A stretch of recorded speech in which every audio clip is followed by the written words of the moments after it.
ಇವತ್ತಿನ ಪದಾರ್ಥ ದೋಸೆ.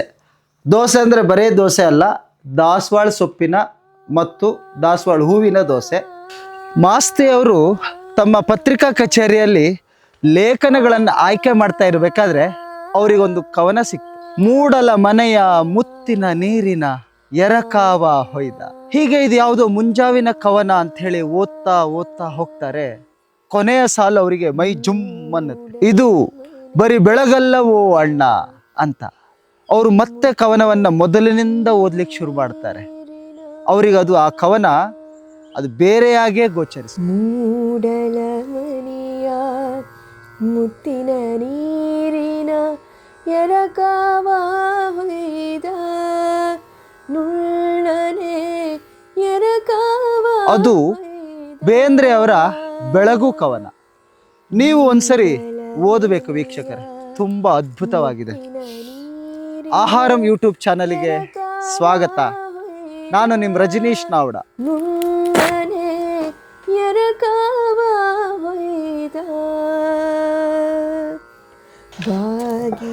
ಮುಂಜಾವಿನ 15 ನಿಮಿಷದ ಬೆಳಕು ನಮ್ಮ ದೇಹ ಮತ್ತು ಮನಸ್ಸಿನ ಬೆಳವಣಿಗೆಗೆ ತುಂಬಾ ಪೂರಕವಾದದ್ದು. ಅದನ್ನ ವಿಜ್ಞಾನಿಗಳು ಹೇಳಿದ್ರು, ಆದರೆ ಇದನ್ನ ನಮ್ಮ ಹಿರಿಯರು ತುಂಬಾ ಹಿಂದೆನೆ ಹೇಳಿದ್ದಾರೆ. ಇವತ್ತಿನ ಪದಾರ್ಥ ದೋಸೆ. ದೋಸೆ ಅಂದರೆ ಬರೇ ದೋಸೆ ಅಲ್ಲ, ದಾಸವಾಳ ಸೊಪ್ಪಿನ ಮತ್ತು ದಾಸವಾಳ ಹೂವಿನ ದೋಸೆ. ನೋಡಿ, ಇಷ್ಟು ಭದ್ರವಾಗಿ ಯಾಕಿದೆ ಅಂತ ನೀವು ಅನ್ಕೊಂಡಿದ್ರಿ, ಅಥವಾ ಇಷ್ಟು ಸಣ್ಣ ಪಾತ್ರದಲ್ಲಿ ಯಾಕೆ ಹಾಕಿಟ್ಟಿದ್ದೀರಾ ಅಂತ ನಿಮ್ಮ ಮನಸ್ಸಲ್ಲಿ ಬರ್ಬೋದು. ಕಾರಣ ಈಗ ತುಂಬ ಚಳಿ ಅಲ್ವಾ, ಹಾಗಾಗಿ ಬೇಗ ಹುಳಿ ಬರಬೇಕು ಅಂದರೆ ಸಣ್ಣ ಪಾತ್ರದಲ್ಲಿ ಹಾಕ್ಕೊಳ್ಬೇಕು. ಇನ್ನೊಂದು ಗುಟ್ಟಿನ ವಿಷಯ ಏನು ಅಂದರೆ, ಬರ್ರಿ, ನಮ್ಮ ಅಡುಗೆ ಮನೆಯಲ್ಲಿ ಮೂಷಿಕರದ್ದು ಕಾಟ ಜಾಸ್ತಿ. ಬರ್ರಿ, ಮೂಷಿಕರಂದರೆ ಏಕದಂತನ ಸಾರಥಿ.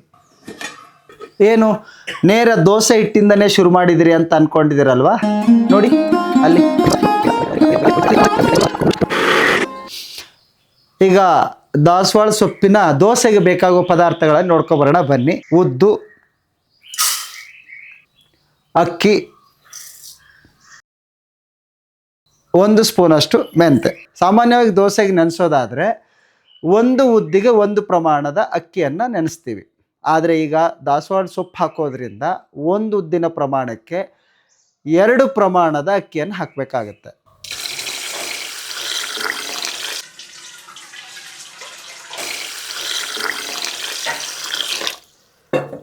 ಈಗ 4 ಗಂಟೆಗಳ ಕಾಲ ನೆನೆಸಿಡೋಣ. ಕುಡಿಯಿಂದ ಕೆಳಗೆ 2 ಅಥವಾ 3 ಎಲೆ ಕೊಯ್ಕೋಬೇಕು. ನೋಡಿ, ಇದ್ರ ಜೊತೆಗೆ ಮೊಗ್ಗು ಕೊಯ್ತಾ ಇದ್ದೀನಿ.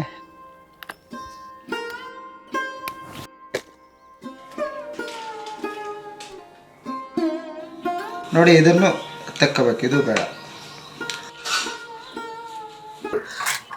ಎಲೆಗಳನ್ನು ನೋಡ್ಕೊಂಡು ಕೊಯ್ರಿ. ಅದ್ರ ಹಿಂದ್ಗಡೆ ಮೊಟ್ಟೆ ಹುಳುಗಳೆಲ್ಲ ಇರ್ತವೆ.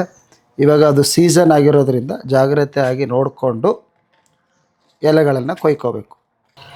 4 ಗಂಟೆಗಳ ಕಾಲ ನೆನೆಸಿಟ್ಕೊಂಡಿದ್ದೀನಿ, ಚೆನ್ನಾಗಿ ನೆಂದಿದೆ. ಇದಕ್ಕೆ ನಾನೀಗ 7-8 ದಾಸವಾಳ ಹೂವಿನ ಮೊಗ್ಗು, 1-2-3 ದಾಸವಾಳ ಹೂವು, ಹಾಗೆ ತುಂಬ ಎಳೆಯದಾಗಿರೋ ದಾಸವಾಳ ಸೊಪ್ಪು,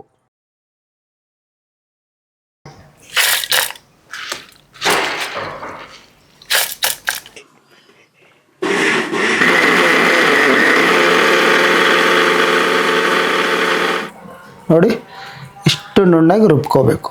ಈಗ ದಾಸವಾಳ ಸೊಪ್ಪಿನ ದೋಸೆಗೆ ಹಿಟ್ಟು ರುಬ್ಬಿ ಆಯಿತು. ಇದನ್ನು ಸಾಮಾನ್ಯವಾಗಿ ನಾವು 5-6 ಗಂಟೆ ಸಾಕು ಹುಳಿ ಬರಲಿಕ್ಕೆ. ಚಳಿಗಾಲ ಆಗಿರೋದ್ರಿಂದ ತುಂಬ ಚಳಿ ಇದೆ, ಹಾಗಾಗಿ ನೀವು 8-9 ಗಂಟೆ ಹುಳಿ ಬರಲಿಕ್ಕೆ ರಾತ್ರಿ ಎಲ್ಲ ಇಡಿ. ನೋಡಿ, ದಾಸವಾಳ ಸೊಪ್ಪಿನ ಹಿಟ್ಟು ಸಿದ್ಧವಾಗಿದೆ. ಇದಕ್ಕೆ ನಾವು ನಿನ್ನೆ ರಾತ್ರಿಯೇ ಅಕ್ಕಿ, ಉದ್ದು, ಮೆಂತೆ ಇದಷ್ಟನ್ನು 4 ಗಂಟೆಗಳ ನೆನೆಸಿಟ್ಟು ಜೊತೆಗೆ ದಾಸವಾಳ ಸೊಪ್ಪು, ದಾಸವಾಳ ಹೂವು ಇದನ್ನು ಹಾಕಿ ರುಬ್ಕೊಂಡು ಇಟ್ಕೊಂಡಿದ್ವಿ. ಇದು ಆಯಿತು. ಈಗ ರುಚಿಗೆ ತಕ್ಕಷ್ಟು ಉಪ್ಪು ಹಾಕ್ಕೊಳ್ಳೋಣ.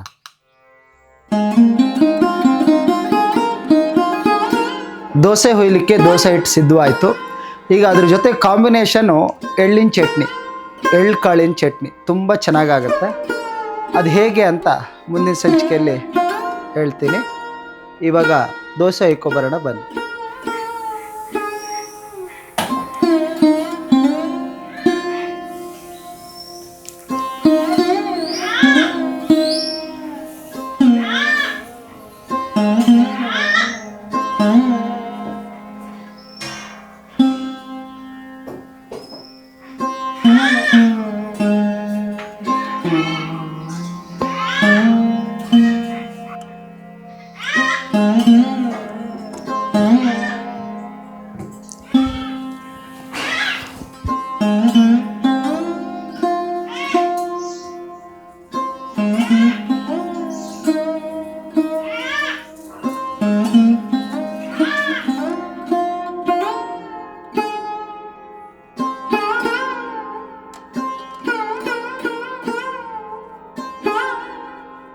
ಗಾಳಿಗೆ ತೂಗುವ ತೊಟ್ಟಿಲು ಈ ಮರ, ಮುರಿಯದಿರು ಆಹರೆಯ.